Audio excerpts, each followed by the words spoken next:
এসব মোবাইল অপারেটরের কাস্টমার কেয়ারে কল করলে কি কি যে বলে বুঝি না। কাস্টমার অফিসারের কাছে যাইতে কত কি যে চাপতে হয়, এত চাপ তো সেলিব্রিটিদের দেখার জন্য দিতে বা খাইতে হয় না। এরকম এক মোবাইল অপারেটরের কাস্টমার কেয়ারে যখন ফোন করা হয় তখন প্রং প্রং প্রং প্রং টুং টুং টু টু টু টু টুং টুং টুং।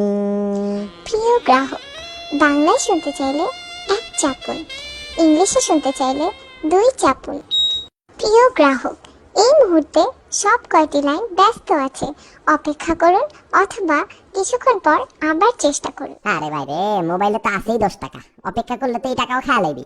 শুভ সন্ধ্যা, ফারুক বলছি, কিভাবে আপনার সহযোগিতা করতে পারি? কি এত ব্যস্ত থাকে কেন লাইন আপনাদের? 24 ঘন্টা কি প্রেম করেন নাকি ফোনের মধ্যে? ফোন তো দেওয়া হয়েছে কাস্টমারের সাপোর্ট করার জন্য। আপনাদের লাইন এত ব্যস্ত থাকে কিসের জন্য? 4 বছর ধরে প্রেম করে আমার তো লাইন এত ব্যস্ত থাকে না। আপনাদের এত প্রীতি কি ফোনের মধ্যে? সরি স্যার, বুঝতে পারলাম না। 2 ঘন্টা ধরে ট্রাই করতেছি, 2 ঘন্টা যদি লাগে হেল্পলাইনে ঢুকতে, কিসের জন্য হেল্প চাইতে ফোন দিছি এটাও তো ভুলে গেছি। দুঃখিত স্যার, আমাদের কল প্রেসার একটু বেশি থাকে, তাই এই প্রবলেমটি হচ্ছে। তো এত বাজে সার্ভিস দেন কেন তাইলে যে সবাই ঘন ঘন ফোন দিবে আপনাদের? স্যার, আমি আন্তরিকভাবে দুঃখিত আপনাকে এতক্ষণ অপেক্ষা করানোর জন্য। আপনার প্রবলেমটা কি জানতে পারি? এই যে আমি 3G সার্ভিস অন করছি কিন্তু স্পিড তো পাই না আহামরি। আমার বান্ধবী সকাল 10টার দিকে আপনার ছবি আপলোড করে, তো এটা তো প্রথম লাইক আমার আসা উচিত, তাই না, ছবিটার মধ্যে? কিন্তু এটাতে লাইক আসা আরো 30টা ছেলের। এগুলোর জন্য তো আপনাদের 3G সার্ভিস নেই। এই 3G সার্ভিসের থেকে তো রিক্সা বেশি তাড়াতাড়ি যায়। স্যার, আপনি কোন হ্যান্ডসেট ইউজ করছেন জানতে পারি? হ্যান্ডসেট কোনটা জেনে কি হবে? কমপ্লেন তো আমার হ্যান্ডসেটের দিতেছি না, আপনাদের 3G সার্ভিসের দিতেছি। তা আমার হ্যান্ডসেট কোনটা জেনে কি করবেন আপনি? না স্যার, আসলে আপনি হ্যান্ডসেটটা কি 3G সাপোর্ট করে নাকি সেটা জানতে চাচ্ছি। আমি কি মূর্খ নাকি? 3G সাপোর্ট না করলে 3G অনই বা করবো কেন?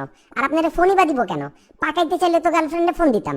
এখন তো দেখি আপনি আমার গার্লফ্রেন্ডের থেকেও বেশি কথা বলেন। আচ্ছা স্যার, আপনার লোকেশনটা কোথায়? বেলি রোড। একটু অপেক্ষা করেন স্যার, আমি চেক করছি। ধন্যবাদ স্যার অপেক্ষা করার জন্য এবং আমাদের সঙ্গে থাকার জন্য। বেলি রোড এরিয়াতে স্যার আমাদের টাওয়ারের একটু কাজ চলছে, তাই আপনাকে একটু প্রবলেম ফেস করতে হচ্ছে। এটার জন্য আন্তরিকভাবে দুঃখিত। আশা করছি কালকের মধ্যে আপনার এই সমস্যাটা ঠিক হয়ে যাবে। তাই না? আর কি কোনোভাবে সহযোগিতা করতে পারি আপনার?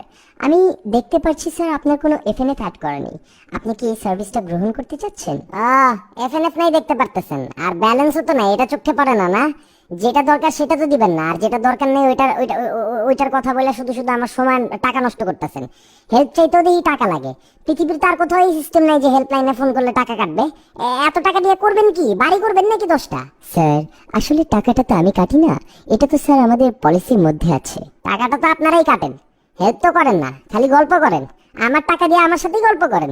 যাই হোক, রাখি, অনেক পেছাল পারছেন।